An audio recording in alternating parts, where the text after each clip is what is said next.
বাংলাদেশে বাস্তবায়ন করতে চেয়েছে, সমকামিতা প্রতিষ্ঠা করতে চেয়েছে। আমি বলতে চাই, বাংলাদেশের মুসলমান লক্ষ কোটি তাওহীদি জনতা থাকতে বাংলার মাটিতে কোনদিনও বিজাতীয় সংস্কৃতি বাস্তবায়ন করতে দেওয়া হবে না। শুধু তাই না, আমরা আওয়ামী সরকারের 15 বছরের শাসন দেখেছি। তার 15 বছরের শাসন এই কথা দ্ব্যর্থহীনভাবে প্রমাণ করে যে তার শাসনের বিরুদ্ধে বড় একটা অপশক্তি ছিল। সে অপশক্তির নাম কি?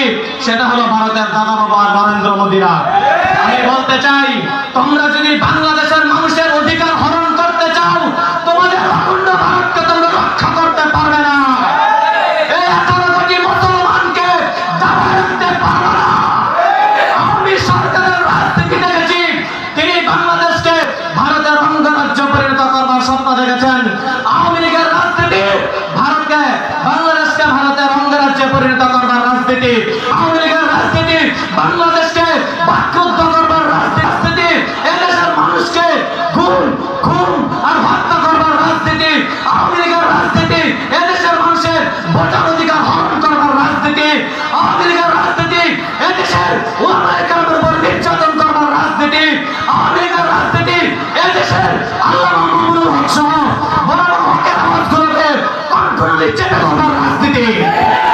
আমি বলতে চাই, যদি আগামী বাংলাদেশে আমাদের কণ্ঠকে রুদ্ধ করবার চেষ্টা করা হয়, আমরা দেশের নাগরিক হিসাবে, দেশের আগামী প্রজন্মের কল্যাণকামী হিসাবে, দেশ জাতির স্বাধীনতা অতন্ত্র প্রহরী হিসাবে আমরা আমাদের যুক্তিসম্মত মতামত তুলে ধরবার অধিকার রাখি।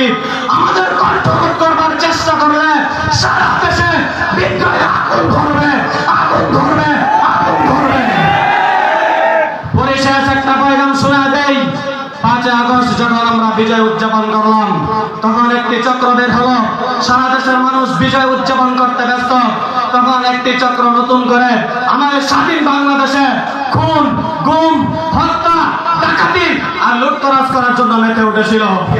তাদেরকে স্পষ্ট ভাষায় বলতে চাই, তোমরা আজকে ইত্তেহাদুল ওয়াহিদিনের সনদ বাংলাদেশের মঞ্চ থেকে বলতে চাই, এই দেশের মানুষ, লক্ষ কোটি মানুষ বুকের তাজা রক্ত দিয়ে, এই দেশের স্বার্থ দিয়ে এই দেশ থেকে নব্য কোনো ফেরাউনকে বাংলার ক্ষমতার স্তরে বসাবার জন্য নয়, বরং আগামীর বাংলাদেশ হবে স্থির বাংলাদেশ হবে, মুসলমানের বাংলাদেশ, ন্যায় ইনসাফের বাংলাদেশ গড়তে চান, এই দেশের ওলামায়ে কেরামের হাতকে শক্তিশালী করতে হবে। আপনারা সবাই রাজি থাকছেন তো ইনশাআল্লাহ? আল্লাহ কবুল করুন। নাসরুম মিনাল্লাহি ওয়া ফাতহুন করিব ওয়া বাশশিরিল মুমিনিন ওয়া আখিরু দাওয়ানা আলহামদুলিল্লাহি রাব্বিল আলামিন।